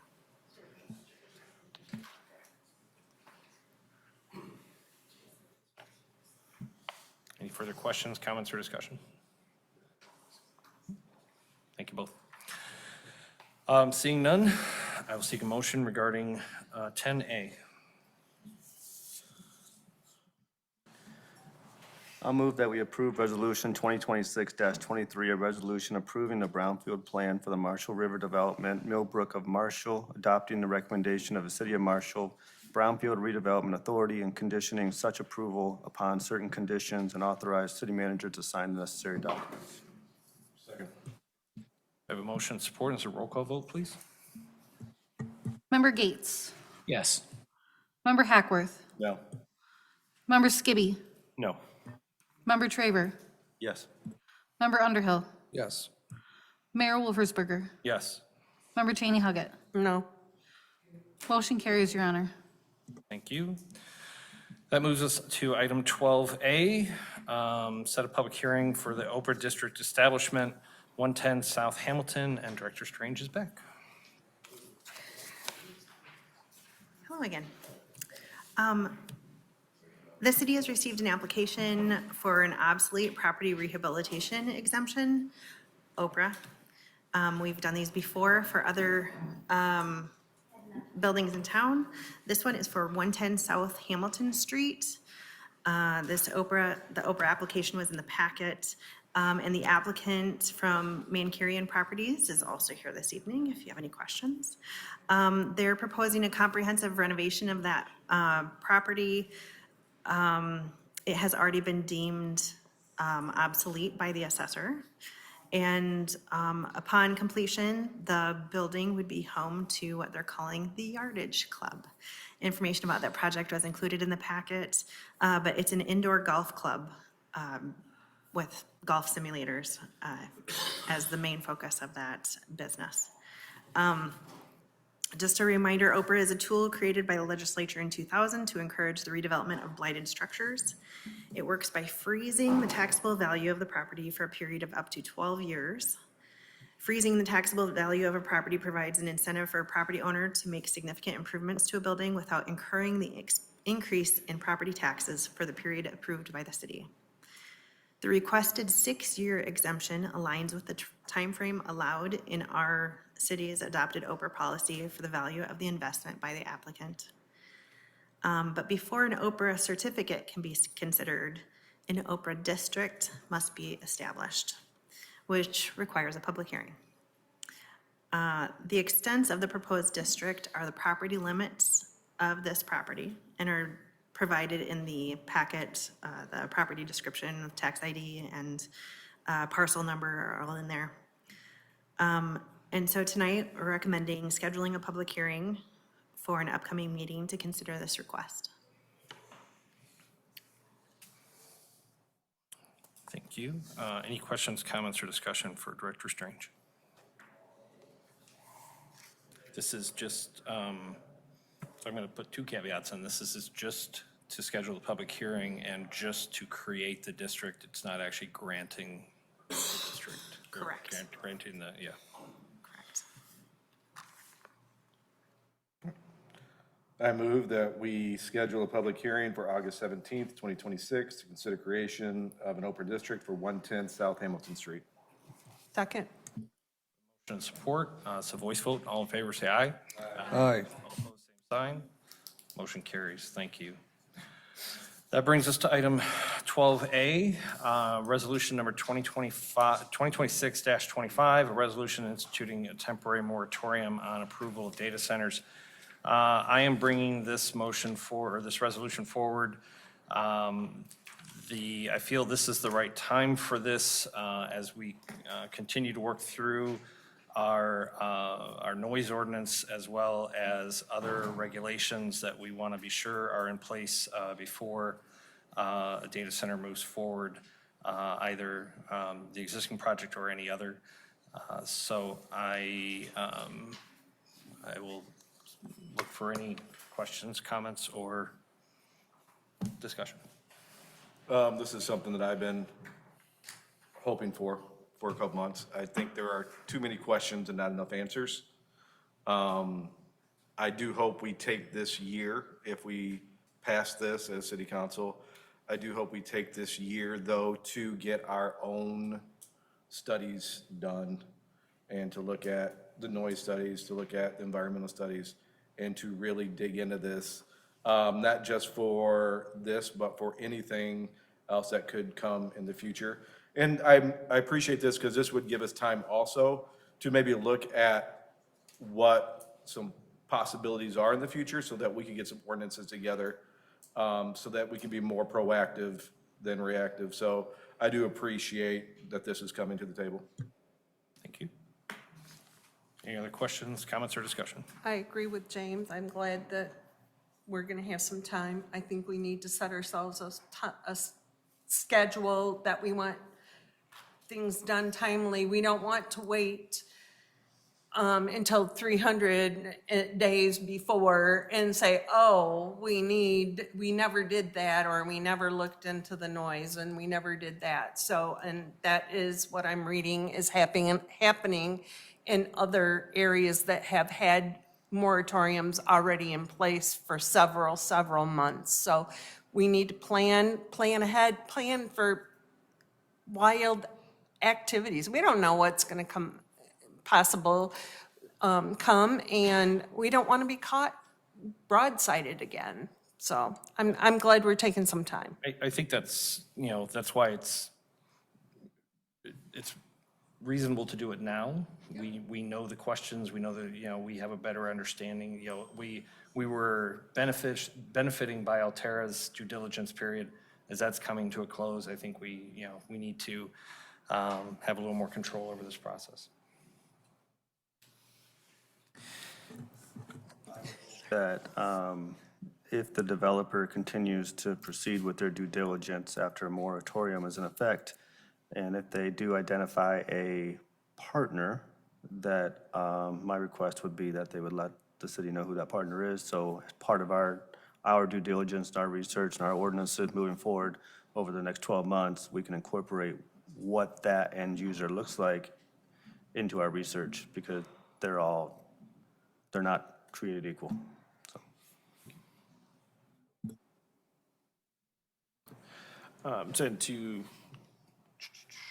We're requesting a question. The request is similar to what Teresa said, is can we work through, as this gets going, say, like we do an action plan for every year, saying like, hey, here are the things that we're studying. That way we kind of all discuss and know, hey, we're working through this, and then get regular updates on, like an action plan, just to say, hey, we've got noise done, we're doing this, we're doing that. Is that something we could put in process? Okay, awesome.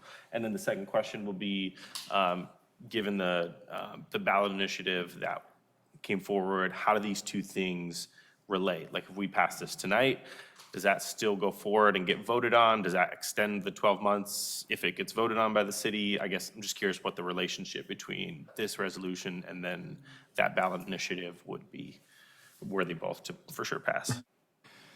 Well, in some ways, they're separate and distinct, honestly. I mean, this is a moratorium that's being brought forth, and if it's approved tonight, the city council will have implemented a moratorium for 365 days. The separate issue is we've received a petition. We have to determine whether it's sufficient or not. Part of that is state election law provides a lot of guidance in regards to that, as far as what the petition looks like, the format. I mean, it talks about the font size, proper headings, all that stuff. So the clerk's office is working through that. There's so many days that that gets to be reviewed, and then there's a determination made by the clerk's office. And of course, she doesn't do it in a vacuum. It's obviously with some legal counsel guidance. That letter then would be provided to the petitioners, the committee who signed for that, and that determination will be made. At that point, that's where once that determination's made, if it's sufficient, then it would come back to city council, and city council then would decide either you adopt it or you put it on the ballot. If it's insufficient, then they have, I believe it's 5 days?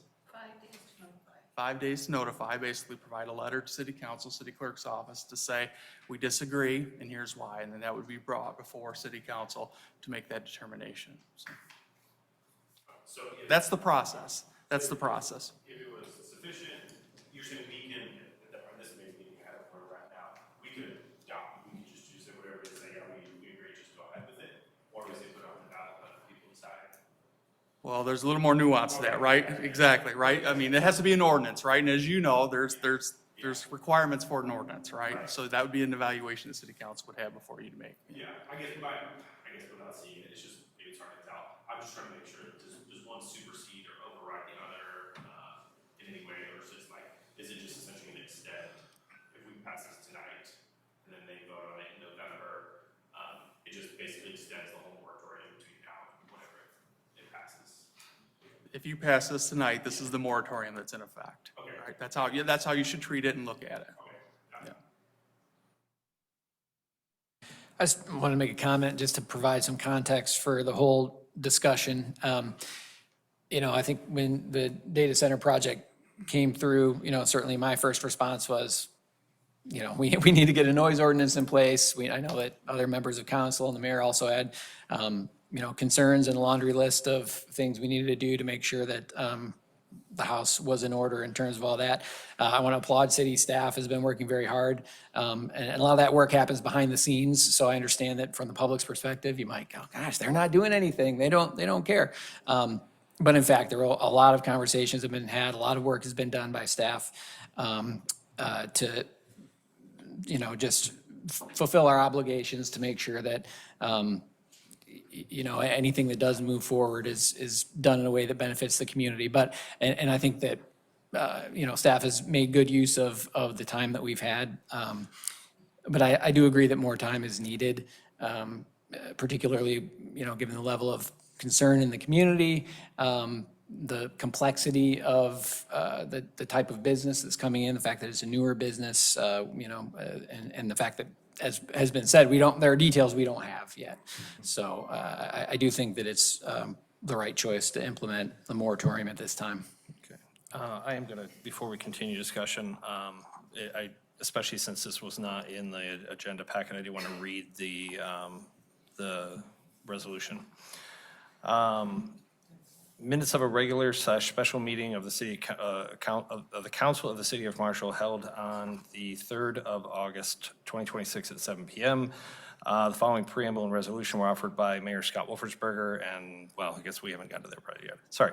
Whereas, data centers may present unique land use considerations, including but not limited to electrical demand, water usage, stormwater management, noise, heat discharge, building scale, visual impacts, public safety concerns, and long-term effects on infrastructure. And whereas existing state statutes and local law may not adequately or specifically address the siting, scale, intensity, and operational impacts of data center facilities.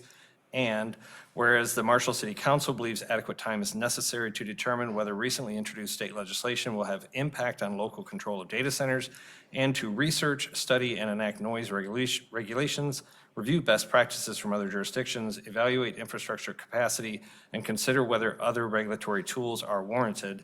And whereas a temporary moratorium on data centers would allow the city time to conduct this review in a deliberate and transparent manner without prejudicing future development decisions. And whereas the Marshall City Council recognizes that a moratorium is a planning tool intended to preserve the status quo while thoughtful legal and policy review and regulatory evaluation are undertaken. And now, therefore, be it resolved as follows. 1, the Marshall City Council hereby adopts this resolution creating a moratorium of 365 days.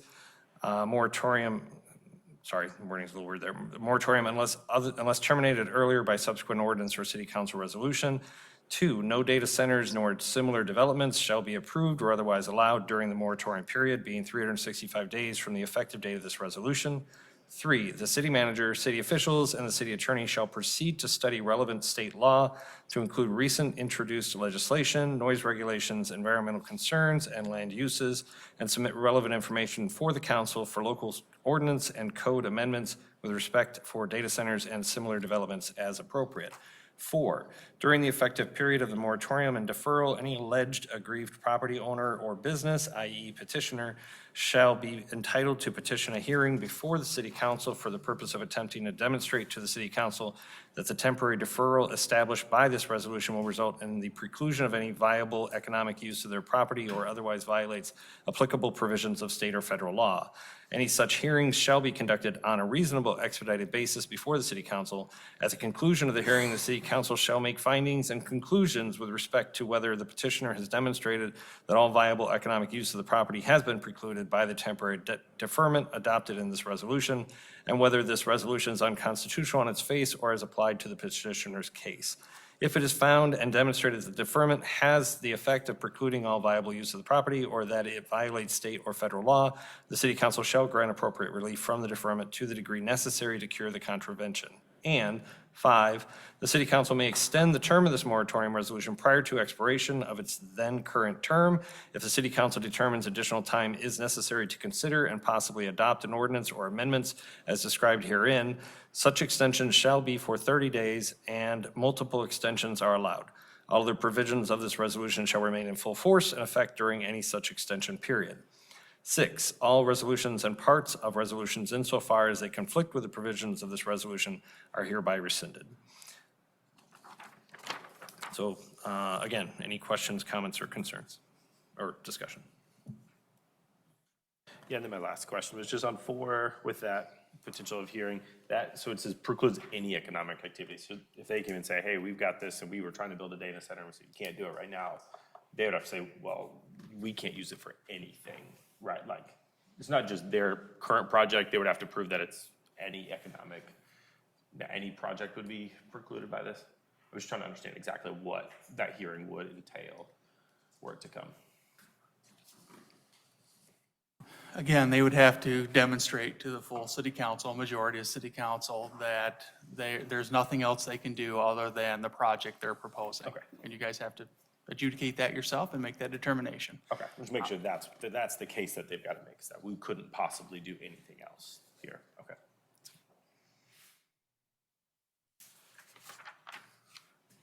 Any other questions, comments, or discussion?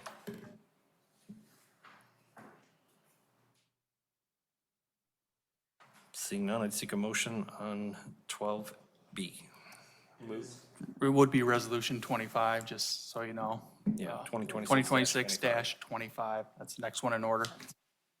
I move that we approve resolution number 2026-25, a resolution instituting a temporary moratorium on approval of data centers.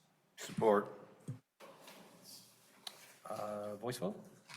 This is a voice vote. All in favor, say aye. Oh. Roll call. Thank you. This is a roll call, please. Member Hackworth. Yes. Yes. Member Traver. Yes. Member Underhill. Yes. Mayor Wolfersberger. Yes. Member Cheney Huggett. Yes. Member Gates. Motion carries, Your Honor. Thank you.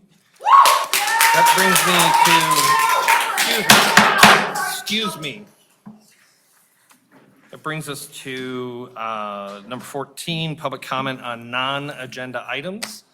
Anyone wishing to address council on non-agenda items this evening? Yes, sir.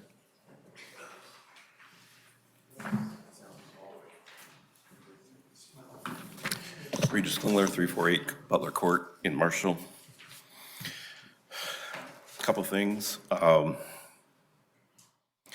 Do remind you that Marshall is doing fairly well with property tax. You got another $2 million coming in next year from Ford.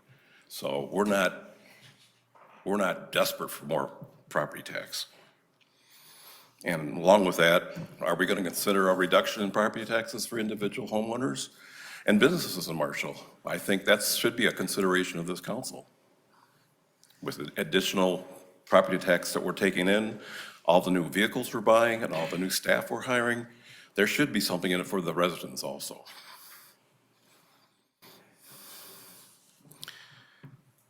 So I applaud you for taking the moratorium, assuming that's for the current proposed data center also. It should be, because they haven't formally put in a site plan yet. This should have been done 6 months ago. I mean, we've been working on a noise ordinance since last December, according to the chief, and they're just now hiring an expert on that. That is way too long. You should have done this at the beginning of the year, not now. But it's going to delay it for 12 months, so I thank you for that. And I also want to congratulate the council for stirring up more comments, more input from people, and more attendance at these meetings because of the actions of this council. You are getting more people involved, maybe not purposely, but people are paying more attention now. Thank you. Anyone else who wish to address council on non-agenda items? Yes, ma'am. Two things, three things. First, thank you for the moratorium. Thank you very much. Second, I've been paying attention to whether there's any kind of, if the grass has been sprayed there in the circle, and I haven't seen any indication of the grass being sprayed with any kind of poisons. I had requested that weeks and weeks ago because the library story time at the circle. And I hope I'm right. I'm hoping I didn't miss it, but I've been trying to pay attention. They have 2 more story times at the circle. I believe it's this coming Friday, and then the Friday after that, they have at least those 2. So I just want to say thank you for keeping our children safe and not spraying the grass. And the third thing I want to say is I've got this master plan, and I want to thank Michelle Eubank for printing that for me. It was kind of her to give me that. But I want to pass it on to Donna Ricciardo because she will take this document and live it. It's got some really good stuff in it. So, wait. Lynn, please address council. Oh, I was looking to see if Donna was here. I was going to ask her to come up here and get this. I don't see her. He left a little while ago. Okay, well, I know where she lives. Yeah, so thank you. Thank you. Anyone else wishing to address council on non-agenda items? Barry?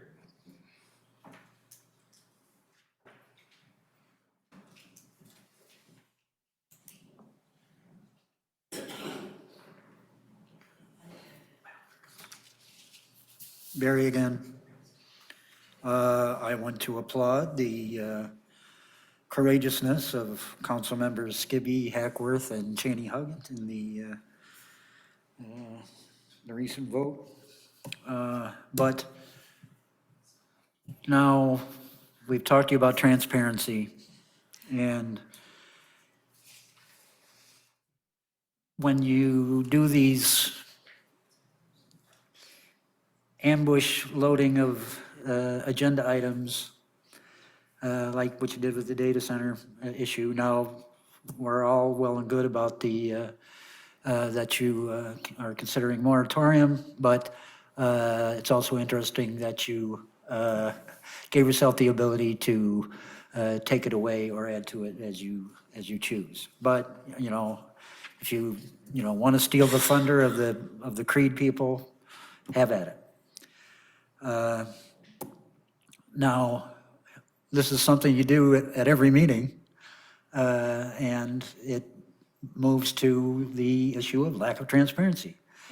When you're going through the agenda items, you get to the consent agenda, and then you recite a laundry list of consent agenda items with absolutely no particularized discussion of those items. Now, it would have been very interesting today to hear your discussion about the, starting some gambling activity under the altruistic pretext of charitability. But this happens at every meeting, and the many significant items get slipped through by doing this packaging of, do you want to pass the consent agenda? And we're not going to talk about the consent agenda, but we'll just list it and talk about it. Thank you, Mr. Adams. Anyone else wishing to address council on non-agenda items? Yes, sir. Ryan Watson, 310 North Mulberry Street. I guess I still have to say there's something wrong here. There's definitely something still wrong in this town. People still don't get it. We don't want the data center, period. I mean, you know, it's nice you're doing this, but, you know, Creed was already doing it. So, let's talk about safety issues in this town. We got some major safety issues here in this town. For the past years, people have been coming on people's properties, damaging things, breaking into houses, stealing cars. They've come on my property over 15 times. The police don't seem to have any answers for this problem. We got tons of money coming through this town. We got grants, but still no help. The problem is, I'm being told that crime will happen. That's the answer that I'm being told. Crime will happen in Marshall. Over and over and over again? Crime is supposed to happen for 2 years straight? No, sir, that's incorrect. There's only 6,500 people in this town. It shouldn't be that hard to find this group of individuals who are going out at night, probably from another town coming here and doing this stuff. So we want to see action taken from our leaders. That's the problem here. Like the leadership is not gung-ho. The leadership doesn't get on the ball and get things done like they should. I've said it over and over again, you know. So basically, I'm asking the council to get with Chief Lankard and figure something out to protect the town, because safety is one of your jobs, and it's not being done well. And I'm running for mayor. I hope people vote for me. I think I have a good chance to win this because people aren't happy, regardless of decisions made tonight. I think we're gonna see some real change, and it's time for a new day and a new dawn. Thank you. Thank you. Any other comments to council on non-agenda items? Yes, ma'am.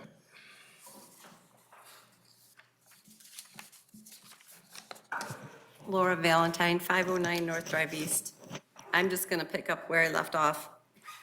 But first, thank you. Thank you for making the right decision. Thank you, Teresa, for speaking out. I'm proud to call you my friend.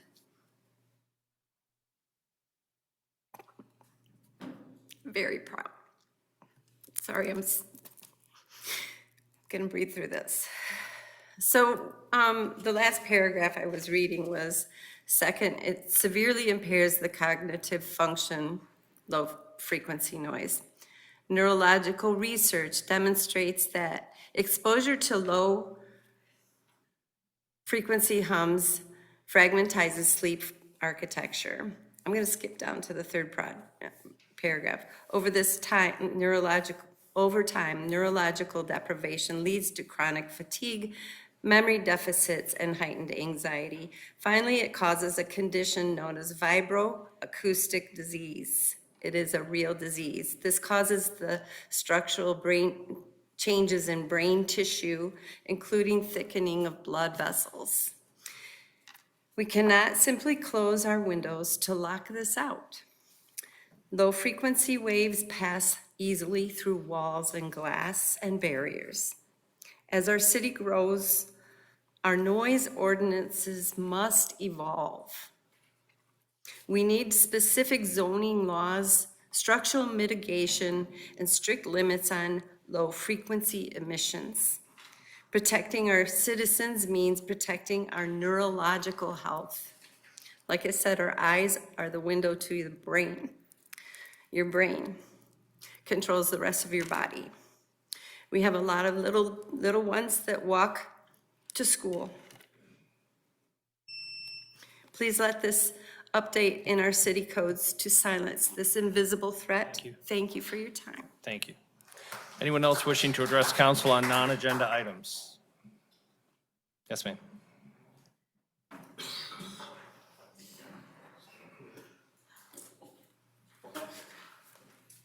Rebecca Sebring, Marshall. Okay, I want to thank on the Brownfield Apartment thing, I want to thank you for voting no, appreciate it. It's nice to see a little turn of the tide. Thanks for the moratorium on the data center. It definitely has brought a little light to my life, and I know it will a lot of other people. Thanks for listening to us this time, but I'm still going to plug Ryan Watson for mayor. Vote for Ryan Watson for mayor. It's elementary, my dear Watson. Any other comments for non-agenda items tonight? Seeing none, we'll move to Council Manager Communications. Member Skibby? Nothing tonight. Thank you. Thank you. Member Gates? One thing to share, and that is that I am not running for city council again. At the end of my term, I will have put in 8 years, which I'm very proud of and have enjoyed immensely, but it's just time for me to step aside. So that's all I have for tonight. Your service to the city has been commendable. Thank you. Member Hackworth? I want to thank you for your 8 years of service.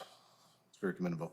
Couple things. I understand that tonight we've had a lot of discussion on development. And development is going to need to happen in Marshall at some level. How we do it matters. Making sure we do it smart matters. But I was listening to a podcast on a 14-hour trip, and it was Secretary of Treasurer Scott Bessent on the Mike Rowe podcast talking about, and it was only the last 5 minutes of the podcast, but he talked about the need for AI data centers in order to combat other countries from gaining the advantage of AI technology over the United States.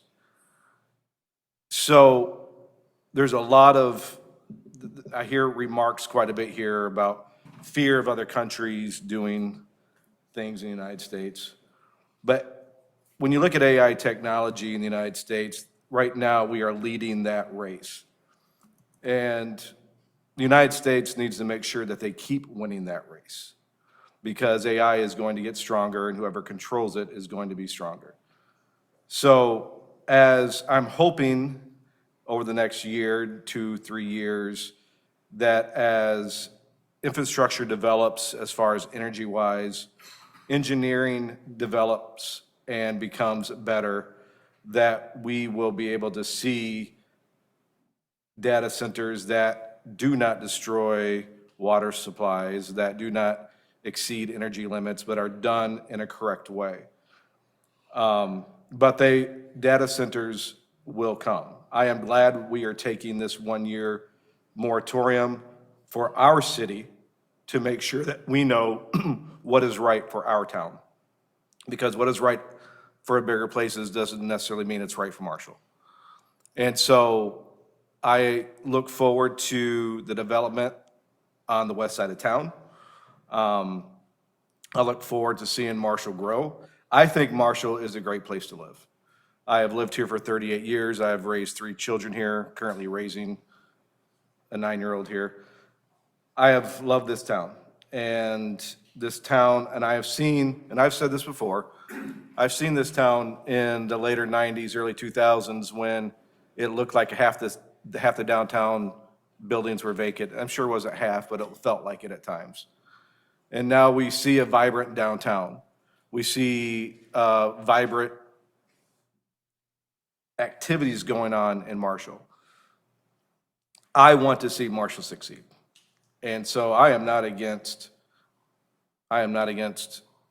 new things coming in. I am not against manufacturing and development.